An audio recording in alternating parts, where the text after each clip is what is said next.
মিটফোর্ডে বর্বরতার দায় বিএনপিকেই নিতে হবে বলে মন্তব্য করেছে ইসলামী আন্দোলন। ছাত্ররা ঘরে ফিরে যায়নি, হাসনাত আব্দুল্লাহর হুঁশিয়ারি। অভ্যুত্থান পরবর্তী বাংলাদেশে নৃশংসতার রাজনীতি চলতে পারে না। যুবদল, ছাত্রদল ও স্বেচ্ছাসেবক দলের 5 নেতা আজীবন বহিষ্কার। এতক্ষণ শুনছিলেন সংবাদ শিরোনাম, এবারে বিস্তারিত।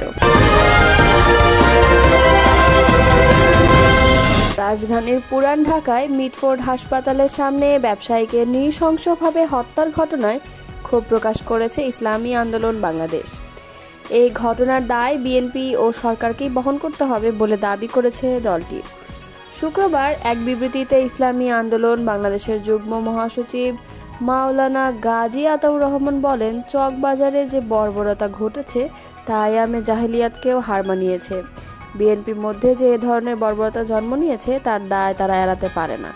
এই নৃশংসতার দায় বিএনপিকেই বহন করতে হবে। ইসলামী আন্দোলনের এই মুখপাত্র আরও বলেন, গত জুলাইয়ের পরে সারা দেশের নৃশংসতা ও বর্বরতার সঙ্গে বিএনপির নাম জড়িয়ে যাচ্ছে। চাঁদাবাজি, সন্ত্রাসী কর্মকাণ্ড বিএনপির লোকেরাই করছে। শত শত খুনের ঘটনার সঙ্গেও জড়িত এই বিএনপি। তিনি বলেন, অন্তর্বর্তী সরকারের ব্যর্থতা ও পক্ষপাত সুস্পষ্ট। তারা চাঁদাবাজদের বিরুদ্ধে কার্যকর কোনো ব্যবস্থা নেয়নি।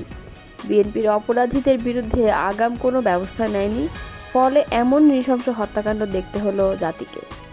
বিএনপির এই বর্বরতা ও নৃশংসতা থাকলে আগামী নির্বাচন অসম্ভব হয়ে উঠবে বলে মন্তব্য করেন মাওলানা গাজী আতাউর রহমান। বিবৃতিতে মিটফোর্ড হত্যাকাণ্ড সহ আরও সংগঠিত সব নৃশংস ঘটনার সঙ্গে জড়িতদের দ্রুত শাস্তির আওতায় আনার দাবি জানায় ইসলামী আন্দোলন বাংলাদেশ। জাতীয় নাগরিক পার্টির দক্ষিণের মুখ্য সংগঠক হাসনাত আব্দুল্লাহ বলেছেন, ছাত্ররা ঘরে ফিরে যায়নি, জুলাই শেষ হয়নি। শুক্রবার রাতে সামাজিক যোগাযোগ মাধ্যম ফেসবুক এক স্ট্যাটাসে তিনি লেখেন, ছাত্ররা ঘরে ফিরে যায়নি, জুলাই শেষ হয়নি। নিজের ভেরিফাইড আইডিতে দেওয়া এই স্ট্যাটাসে কোনো বিষয় উল্লেখ না করলেও রাজধানীর পুরান ঢাকায় মিটফোর্ডের সামনে হত্যাকাণ্ডের বিষয়টি ইঙ্গিত করেছেন বলে মনে করা হচ্ছে। এর আগে বুধবার রাজধানীর পুরান ঢাকায় চাঁদ মিয়া ওরফে সোহাগ নামে এক ব্যবসায়ীকে পিটিয়ে ও কুপিয়ে নৃশংসভাবে হত্যা করা হয়। নিহত সোহাগ মিটফোর্ড এলাকায় ভাঙানি ব্যবসার সঙ্গে পুরনো বৈদ্যুতিক কেবল কেনাবেচার ব্যবসা করতেন। ওই এলাকায় বিদ্যুতের তামার তার ও সাদা তারের ব্যবসায় একটি সিন্ডিকেট রয়েছে। এর নিয়ন্ত্রণ ছিল সোহাগের হাতে, তবে নিয়ন্ত্রণ নিতে মরিয়া ছিল মহিন ও টিটু নামে আরও 2 জন। স্থানীয়দের অভিযোগ, ঢাকা 7 আসন থেকে জাতীয়তাবাদী দল বিএনপির এমপি মনোনয়ন প্রত্যাশী ইসহাক সরকারের চাঁদার লোভের বলি হয়েছেন সোহাগ। অভ্যুত্থান পরবর্তী বাংলাদেশে কোনো নৃশংসতার রাজনীতি চলতে পারে না বলে মন্তব্য করেছেন গণসংহতি আন্দোলনের প্রধান সমন্বয়কারী জোনায়েদ সাকি ও নির্বাহী সমন্বয়কারী আবুল হাসান রুবেল। শুক্রবার রাতে এক যৌথ বিবৃতিতে তারা এই মন্তব্য করেন। সম্প্রতি পুরান ঢাকার সংঘটিত নৃশংস খুনের ঘটনায় তীব্র নিন্দা ও উদ্বেগ জানিয়ে গণমাধ্যমে এই বিবৃতি দেন তারা।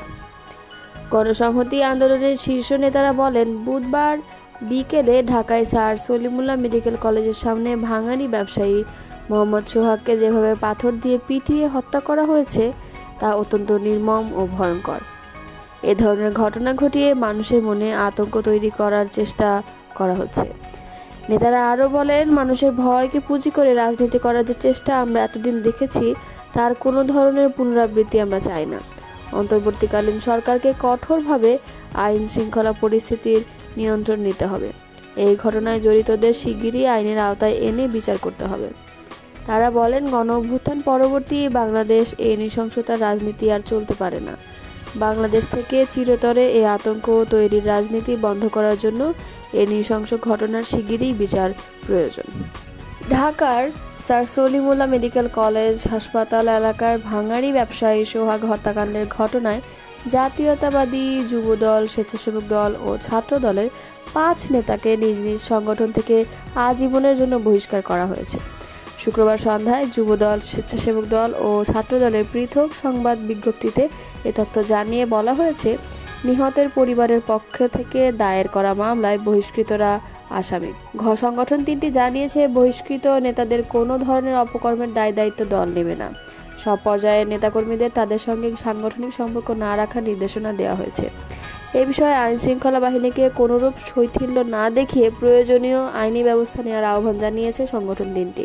যুবদলের কেন্দ্রীয় সহ দপ্তর সম্পাদক মিনহাজুল ইসলাম ভূঁইয়ার সই করা গণমাধ্যমে পাঠানো এক বিজ্ঞপ্তিতে বলা হয়েছে, যুবদলের কেন্দ্রীয় নির্বাহী কমিটির সাবেক সহ জলবায়ু বিষয়ক সম্পাদক রজব আলী পল্টু ও ঢাকা মহানগর দক্ষিণ যুবদলের যুগ্ম আহ্বায়ক সাবাহ করিম লাকিকে প্রাথমিক সদস্য পদসহ দল থেকে আজীবনের জন্য বহিষ্কার করা হয়েছে। ছাত্রদলের প্রেস বিজ্ঞপ্তিতে বলা হয়, কেন্দ্রীয় সংসদের সিদ্ধান্ত অনুযায়ী সাংগঠনিক শৃঙ্খলা ভঙ্গের সুনির্দিষ্ট অভিযোগের ভিত্তিতে ছাত্রদলের মহানগর দক্ষিণ শাখার অধীনস্থ চকবাজার থানা ছাত্রদলের সদস্য সচিব অপু দাসকে প্রাথমিক সদস্য পদ সহ সব সাংগঠনিক পদ থেকে আজীবনের জন্য বহিষ্কার করা হয়েছে।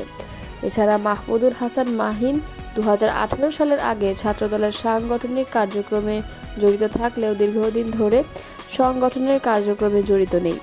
মাহিনকে প্রাথমিক সদস্য পদ সহ সব সাংগঠনিক পদ থেকে আজীবনের জন্য বহিষ্কার করা হয়েছে। স্বেচ্ছাসেবক দল প্রেস বিজ্ঞপ্তিতে জানায়, কালু ওরফে স্বেচ্ছাসেবক কালুকে প্রাথমিক সদস্য পদ সহ দল থেকে আজীবন বহিষ্কার করা হয়েছে।